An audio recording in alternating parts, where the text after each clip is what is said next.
బొంతపల్లి గట్ల తాటి చెట్టు ఉన్నది ఎంతో ఎత్తుగున్నది భగవంత గౌలోల బాధలెట్లనో కటకట బతుకులెట్లనో బొంతపల్లి గట్ల తాటి చెట్టు ఉన్నది ఎంతో ఎత్తుగున్నది తట్టుదాకి కూలబడితే నడుములెవ్వదు బాబో నడువనివ్వదు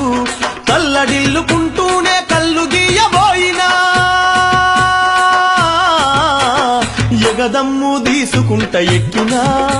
ఆ ఎల్లమ్మ తల్లికెనే మొక్కినా ఎగదమ్ము తీసుకుంట ఎక్కినా ఎల్లమ్మ తల్లికెనే మొక్కినా భగవంత గౌలోల బాధలెట్లనో కటకట బతుకులెట్లనో బొంతపల్లి గట్ల తాటి చెట్టు ఉన్నది ఎంతో ఎత్తుగున్నది